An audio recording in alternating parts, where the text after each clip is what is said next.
In Umuola, every girl swept before sunrise. But Grace refused, and that was the day the spirits decided to sweep her away. Grace opened her eyes slowly.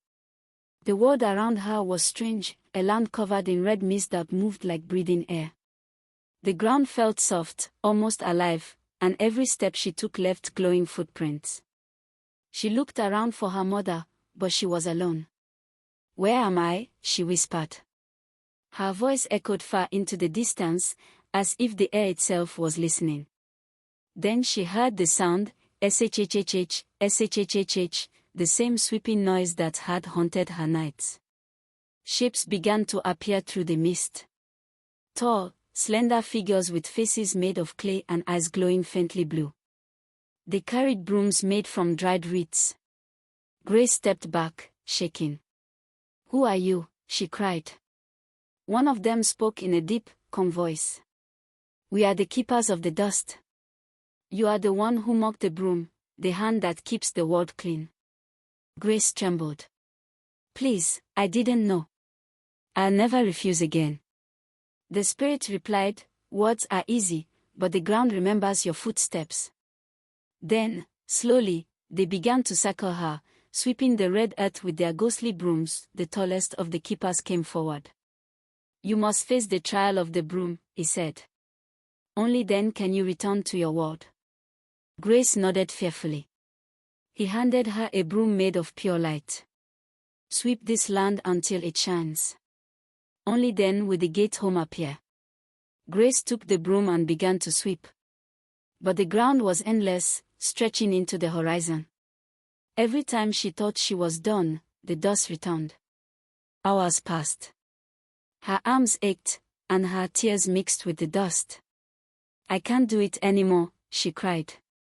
But the spirits only watched in silence. Then, something changed. For the first time in her life, Grace felt a strange peace.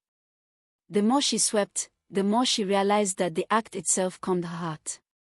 Finally, after what felt like days, the red ground began to glow. A doorway of light appeared in the distance. The spirits bowed their heads. "The broom has accepted your hands," the leader said softly. Grace followed the glowing path that appeared after her trial. It led to a wide, calm river. But the water was strange. It was not clear or blue. It was full of floating objects, broken brooms, half-washed pots, and torn mats. A gentle voice rose from the river. "This is the river of forgotten chores," it said. "Every task humans leave undone flows here." Grace knelt beside the water, seeing reflections of her own laziness, mornings she slept through, days she ignored her mother, moments she mocked others. She wept. "I didn't know it mattered so much." The voice replied, "Every small act keeps balance.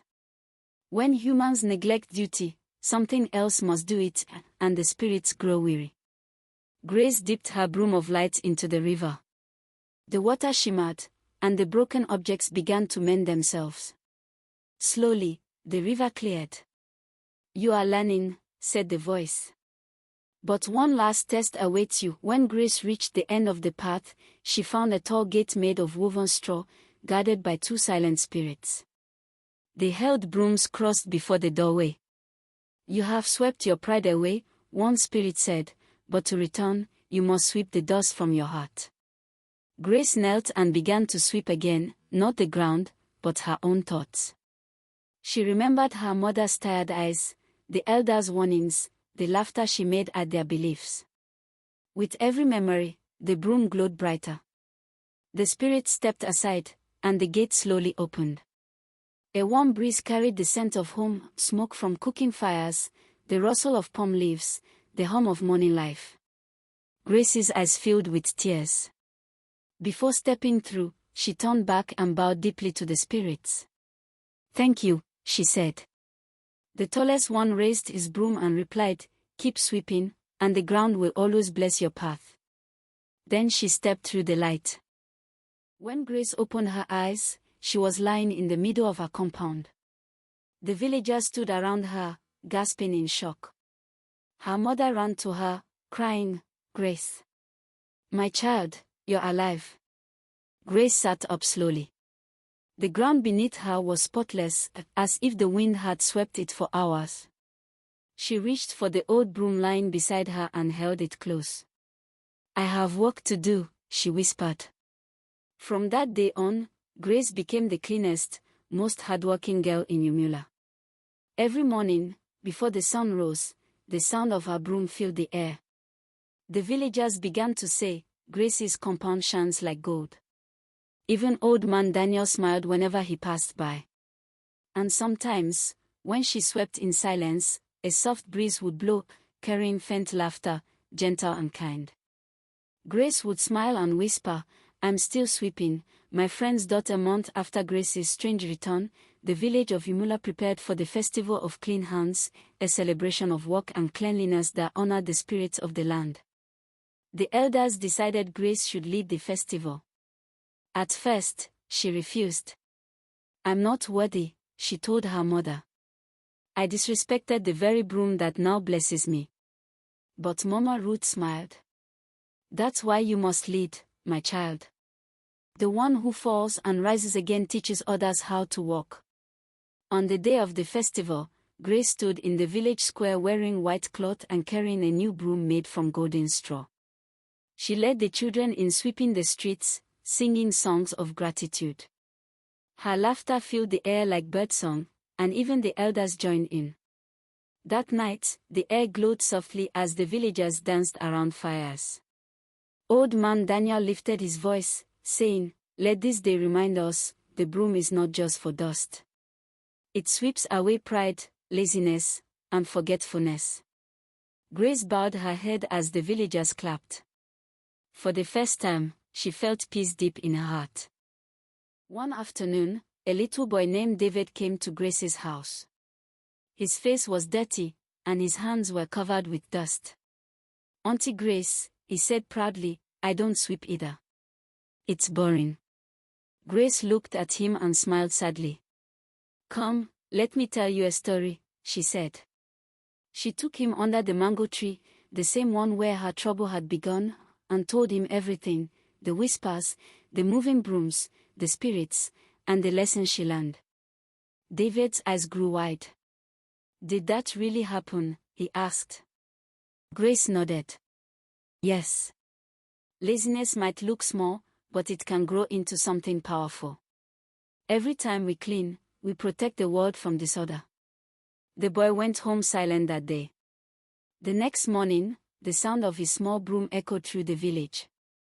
The other children followed, sweeping their compounds with laughter.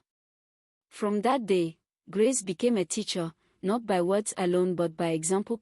One evening, as Grace swept her compound, a cool wind began to blow. It carried the scent of red earth and something familiar. The air shimmered, and she saw faint outlines, the spirits of the keepers of the dust, standing quietly near the mango tree. She placed her broom gently on the ground and bowed. "I have kept my promise," she said softly. The tallest spirit nodded. "You have swept more than the ground, Grace. You have swept your heart and the heart of others." They raised their brooms and swept the air once, releasing a shower of golden dust that sparkled like stars.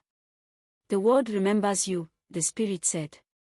"Keep sweeping, for every clean act keeps balance." Then the wind blew softly, and they faded away. Grace wiped her eyes, smiling.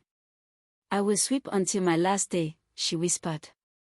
The night grew still again, but the air carried a faint hum, the same gentle rhythm of sweeping, now full of peace. Years passed, and Grace grew into a wise woman. Her compound became known as the House of Clean Hands. People came from nearby villages to learn from her. She taught them not only how to sweep but why it mattered, that order brings peace and work brings honor. She kept a collection of old brooms, each one from a different season of her life. The golden broom from her trial rested above her doorway as a sacred reminder. Whenever children asked about it, she told them, "This broom swept away my pride." Even the elders began to say that Grace carried the spirit of the keepers within her. Some nights, Villagers passing by her house swore they saw faint lights moving as if invisible brooms were sweeping alongside her. But no one was afraid. They called it the blessing of the dusk point. One dawn, many years later, Grace woke before the first rooster crowed. The moon still hung in the sky as she took her old broom and stepped outside. She swept slowly, her movements calm and graceful. Each stroke seemed to sing through the quiet air. As she finished, a cool breeze surrounded her. She looked up and saw a path of golden dust leading toward the horizon. She smiled, set her broom down gently, and whispered, "The ground is clean now." When Mama Ruth came out later, she found the compound spotless, but Grace was gone. Only her broom remained, standing upright in the center of the yard. The villagers said the spirits had come to take her home. From that day, every dawn in Umuola began with a soft breeze and the faint sound of sweeping, though no one held a broom. And people said, "Grace still sweeps with the spirits."